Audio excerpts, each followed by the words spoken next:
There's something I've been working on for a little while for myself that I want to share with you. And the thing that is most important to me right now is being the kind of person who doesn't live in her mind 24/7, but I live in my body. And by that, I mean I was born and created to be a person of deep intuition and perception and feeling. And over the course of my 17-year career in neuroscience, I had to be living in my mind all the time while I stood next to surgeons running sophisticated imaging and computer systems for them as they plotted and planned out the very best way to remove a tumor from a patient's brain. So I had to use my mind to focus on the patient's brain. And for a total of 17 years, I mean, that's what my life was 24/7. And prior to stepping into that career, I was somebody who lived quite a bit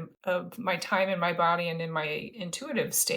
But when I made the decision to walk away from that career more than 4 years ago now, because I was gifted the worst day of my entire career, which was a 17-hour day in the operating room, that gift led me to start to assess just how much time that I was spending in my mind rather than in my body and in the place of intuition. So what I've been working on, especially this year, now that we're at the end of the year, I can report to you difference it makes. Because some of us, we were created with analytical minds and pattern recognition and important things. And it's important to live in your mind for some things in life. But when you're living your entire days and months and years only in your mind and you're ignoring what your body's telling you, you're missing out on some really valuable information. And what I can share with you that I learned this year is the more time I spent living in my body, assessing what's going on with it. Why are the muscles tense? Why is my stomach suddenly contracting? What's going on around me? And I started reading the signals that my body was sharing with me. Something absolutely miraculous started to happen, and particularly in my faith life, and then ultimately in my business life. And what I'll share with you in my faith life is I started getting much, much better at understanding what God was sharing with me, what he was directing me to do. And I didn't have nearly as much doubt about, did I hear him correctly? Was that me?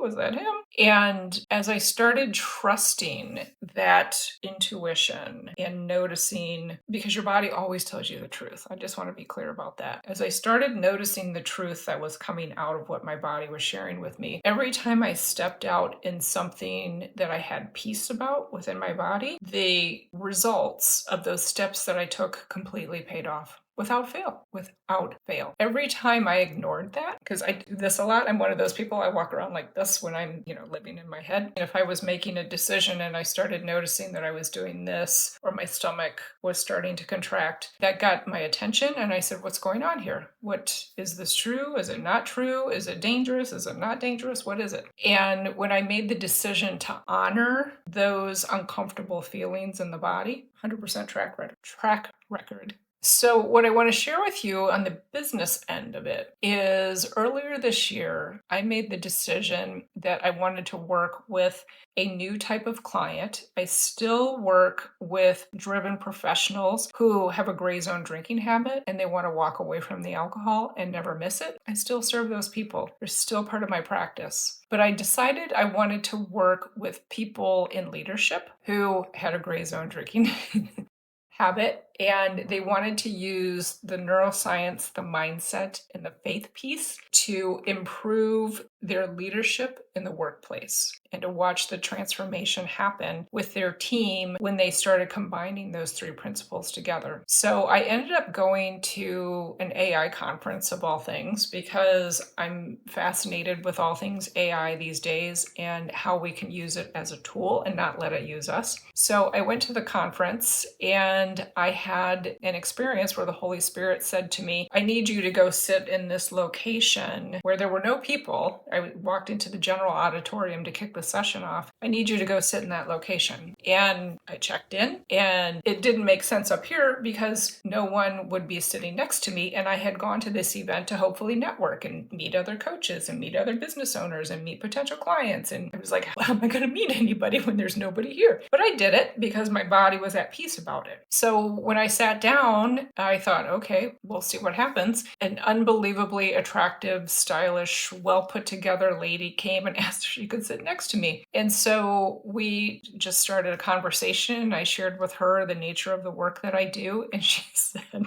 I need to schedule a follow-up appointment with you because we were about to start the conference. I need to schedule a follow-up appointment with you because you are offering what I'm looking for. And I said, what? Okay. So we had our next meeting, and it turns out the program I had was exactly what she was looking for. And she offered me something in addition. I won't share it here, but in addition to work with her in an extra capacity, that was something that I just have that opportunity to go above and beyond to serve somebody at that level and their organization. So I had made a decision to start living in my body. I made a decision, the power of decision, people. I'll talk about that in another video, that I wanted to serve these people at this level because the idea was to have broader impact. And I checked in with the body, and the body said, yeah, sounds good. None of this, none of this. Everything was, yeah, no objections.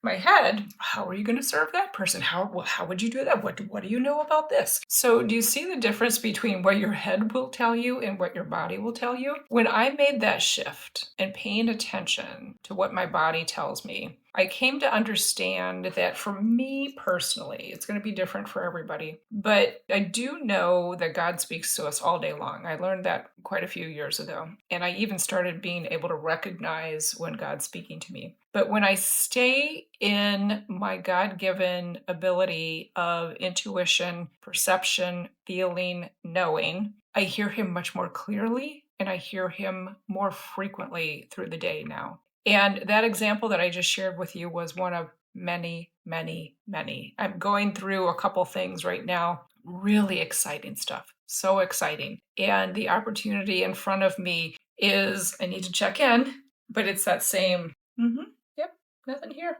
It's all good. It's all good. No need to even worry about it. So I'll share that with you in the coming year about these exciting developments, but I wanted you to really understand that your body never lies to you. It just doesn't. That's where the whole phrase trust your gut came from. So the next time you need to make a big decision in your life, like, should I work with Kathryn? Kathryn seems to know a few things that would help me.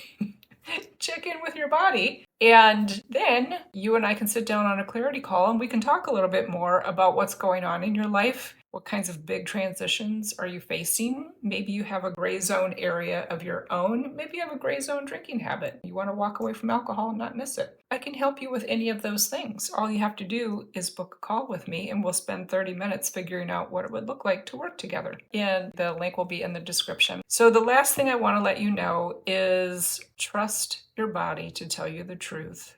And I believe in you.